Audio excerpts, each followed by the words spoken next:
मी विदर्भ, मराठवाडा, कोकण, काही पश्चिम महाराष्ट्रातले काही जिल्हे करून कालपासून मी मराठवाड्याच्या दौऱ्यावर आहे. पण मराठवाड्यामध्ये भयानक परिस्थिती शेतकऱ्यांची खराब आहे. तर माझी आपल्या माध्यमातून राज्य सरकारला विनंती आहे, की शेतकऱ्यांचं तर अतोनात नुकसान झालंय, जमीन खरडले गेलेले आहेत.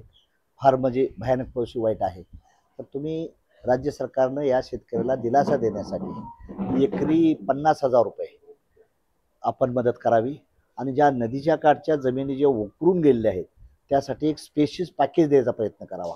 म्हणून तुम्ही थोडा शहराचा विकास करा, पण थोडे दिवस लेट करा आणि ह्या राज्य सरकारनं स्पेशल पॅकेज मराठवाड्यासाठी देण्याची भूमिका करावी. माझी ही त्यांना नम्र विनंती आपल्या माध्यमातून. आणि छोटा जो व्यापारी आहे तो बी हातबल झालेला आहे. कुणाच्या दुकानात पाणी शिरलंय, कुणाचं हे झालंय, तर त्या छोट्या व्यापाऱ्याला देखील तुम्ही विश्वासात घेऊन त्यांचे पंचनामे व्यवस्थित करून त्यांना भरीव मदत द्यायचा प्रयत्न करावा. आपल्याला पहिला शेतकरी राजाला दिलासा द्यायची भूमिका राज्य सरकारनं चांगल्या प्रकारे घ्यावी. आज आता बघितलं की डॅम फुल भरलेले आहेत. डॅममधलं पाणी देखील सोडणं गरजेचं आहे.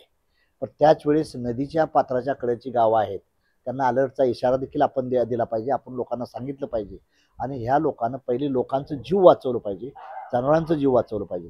त्यामुळं आपला बाकीचा फंड आहे, NDRFचा फंड, नॅशनल फंड असेल किंवा स्टेट फंड असेल, रिलीफ फंड असेल, त्या फंडच्या माध्यमातून दुसऱ्या थोड्या योजना थोड्या कालावधीसाठी बंद ठेवून आपण ह्या शेतकरी राजाला दिलासा द्यायची भूमिका राज्य सरकारनं करावी, ही आपल्या माध्यमातून मी त्यांना विनंती करतो. अवस्था एवढी बेकार आहे की शेतकऱ्याला खरीपाचं पीक कुठलंच त्याला आत रानात सुद्धा जाता येत नाही, पाऊल टिकता येत नाही, एवढी भयानक अवस्था खराब आहे.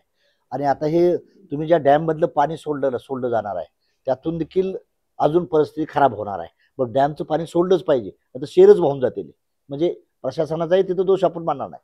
म्हणून राज्य सरकारनं अलर्ट राहून कशी या शेतकऱ्यांचा लोकांना मदत करता येईल ह्याची भूमिका राज्य सरकारनं करावी. आणि 7/12 पहिला कोरा करावा.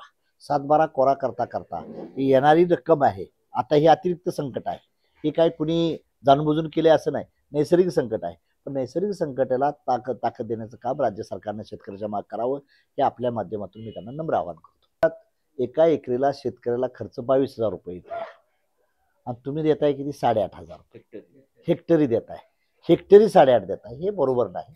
म्हणून राज्य सरकारनं थोडासा छत्रपती शिवाजी राज्यकारभार चालवत होते त्यावेळी दुष्काळ पडला होता, तेव्हा शिवाजी राजाचा हुकूम काय आहे त्याचं पालन करण्याचं काम राज्य सरकारनं करावं, ही त्यांना मी नम्र विनंती करतो. स्वतंत्र तयारी चाललेली आहे रासपाची आता, आणि आम्ही लोकसभेला NDA बरोबर होतो, आता विधानसभेपासून आम्ही NDA बरोबर नाही. त्यामुळे आम्ही स्वतंत्र आमची ताकद जिल्हा परिषद, नगरपालिका, महानगरपालिकेला रासपाच्या AB फॉर्मवर आम्ही लढण्याची तयारी चालू केली आहे. चर्चा चाललेली आहे, पण अजून काय फुलफिल झालेली नाही. काय होतं, स्थानिक स्वराज्य संस्थेला प्रत्येक कार्यकर्त्याला वाटतं की मला उभा राहायचं आहे. मग तिथे समजा काँग्रेसचा असेल, एखादा NCPचा असेल किंवा हे बाकीच्या पक्षांचा असेल, त्यामुळे आम्ही एकमेकाची ॲडजस्टमेंट करण्याचा प्रयत्न करू. पण उद्या आमची निवडून आल्यानंतर आम्ही ही बाकीची लोक सारी एकत्र बसण्याचा प्रयत्न करू. मी तिथं प्रोग्राम घेतल्यानंतर राहुल गांधीला, पवार साहेबाला आणि अखिलेश यादवला चीफ गेस्ट बोललो होतो. बरोबर होतं, हे तिन्ही बी आले नव्हते, पण त्यांनी सांगितले की आम्ही तुमचं स्वागत करायला तयार आहे. त्यामुळे आमचं थोडंसं आता प्रेम वाढायला लागलंय महाविकास आघाडीत. अजून काही तिने आम्हाला लाईन दिलेली नाही, पण आमचं चाललेलं आहे. त्यामुळे आता सध्याला तरी राष्ट्रीय समाज पक्ष स्वतंत्र चालण्याच्या भूमिकेत आहे. पुढं मागं झालं तर काँग्रेस बरोबर हे करण्याचा प्रयत्न करू. पण अजून काही काँग्रेसवाल्यांनी तसं सांगितलं आहे. काँग्रेस, शरद पवार साहेबांचे राष्ट्रवादी किंवा शिवसेना असेल ह्याच्याबरोबर होऊ शकते पुढचं आगामी आकर्षण.